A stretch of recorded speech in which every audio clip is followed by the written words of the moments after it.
સુરતના નાસીનગરમાં થયેલા કટિત ભૂતિયા ડિમોલેશન મુદ્દે હવે મનપાના અધિકારીનું મહત્વ નિવેદન સામે આવ્યું છે. સુરતના નાસીનગર વિસ્તારમાં થયેલા ડિમોલેશન મામલે ઉઠેલા વિવાદ વચ્ચે હવે મનપાના એડિશનલ સિટી એન્જિનિયર આશિષ નાયકે મોટો ખુલાસો કર્યો છે. તેમણે જણાવ્યું કે 30/5/2026ના રોજ મનપાની ટીમ ડિમાર્કેશન અને રોડ ખુલ્લો કરવા માટે સ્થળ પર પહોંચી હતી અને તમામ કાર્યવાહી કાયદાકીય જોગવાઈ મુજબ કરવામાં આવી હતી. આશિષ નાયકાના જણાવ્યા મુજબ કામગીરી દરમિયાન શાંતિ અને સુલેહ જળવાઈ રહે તે માટે પોલીસને પણ અગાઉ જાણ કરવામાં આવી હતી, જેથી સમગ્ર પ્રક્રિયા સુવ્યવસ્થિત રીતે પૂર્ણ થઈ શકે. તેમણે સ્પષ્ટ શબ્દોમાં કહ્યું કે આ કોઈ ભૂતિયા ડિમોલિશન નથી, પરંતુ નિયમ મુજબની કાર્યવાહી છે. સાથે જ તેમણે દાવો કર્યો કે હાલ તપાસ કમિટી રચાઈ છે અને મનપા તરફથી સંપૂર્ણ સહયોગ આપવામાં આવી રહ્યો છે. આશિષ નાયકે મીડિયા રિપોર્ટિંગ પર પણ સવાલો ઉઠાવતા કહ્યું કે કેટલાક મીડિયા તત્વો મુદ્દાને ખોટી રીતે ચગાવી રહ્યા છે અને એકતરફી માહિતી રજૂ કરી રહ્યા છે, જેના કારણે અધિકારીઓ પર માનસિક દબાણ ઊભું થઈ રહ્યું છે. તેમણે વધુમાં કહ્યું કે જ્યાં સુધી તપાસ કમિટીની અંતિમ રિપોર્ટ બહાર ન આવે ત્યાં સુધી ખોટી કે અપૂર્ણ માહિતી ફેલાવવી યોગ્ય નથી. હાલ સમગ્ર મામલો તપાસ હેઠળ છે અને હવે સૌની નજર તપાસ કમિટીના અંતિમ રિપોર્ટ પર ટકેલી છે.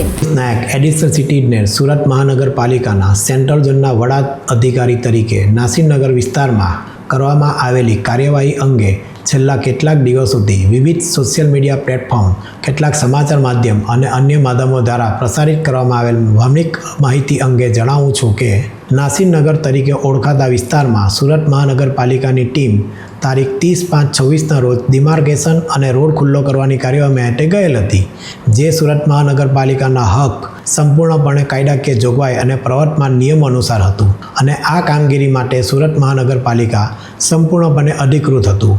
જે કાર્યવાહી દરમિયાન સામાન્ય સુલેહ અને શાંતિ જળવાઈ રહે તે માટે પોલીસ વિભાગને રૂટીન જાણ કરીને જરૂરી સહયોગ પણ પ્રાપ્ત કરવામાં આવ્યો હતો. આ સમગ્ર પ્રક્રિયા સંબંધિત દસ્તાવેજ પુરાવા અને સ્થળ પરની હકીકતોના આધારે હાથ ધરવામાં આવી હતી.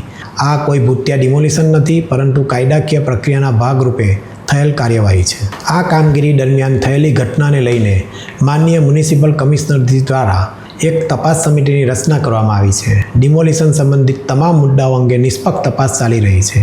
આ તપાસ પ્રક્રિયાને સંપૂર્ણ સહયોગ અમે આપી રહ્યા છે. તેમ છતાં દુર્ભાગ્યવશ કેટલાક કહેવાતા આગેવાનોએ આ મુદ્દાનો દુરુપયોગ પોતાના અંગત સ્વાર્થ અને રાજકીય લાભ માટે કરી રહ્યા હોય તેવું જણાઈ રહ્યું છે. માટે સોશિયલ મીડિયા ઇન્ફ્લુએન્સરો તથા બિનઅધિકૃત મીડિયા દ્વારા અધૂરી, એકતરફી અને ભ્રામક માહિતી પ્રસારિત કરવામાં આવી રહી છે. આવી માહિતીના આધારે સુરત મહાનગરપાલિકા તથા તેના અધિકારીઓ અને કર્મચારીઓ વિશે ગેરસમજો ઊભી કરવાનો પ્રયાસ થઈ રહ્યો છે. આ ઘટનાથી એસએમસીના અધિકારીઓ અને કર્મચારીઓ ઉપર સતત માનસિક દબાણ, જાહેર આક્ષેપો તથા એકતરફી પ્રચારના કારણે પ્રતિકૂળ પરિસ્થિતિનું નિર્માણ થયું છે અને અમારા અધિકારીને બિનઅધિકૃત મીડિયા દ્વારા દબાણમાં લાવીને બોલવા પણ દીધા નથી.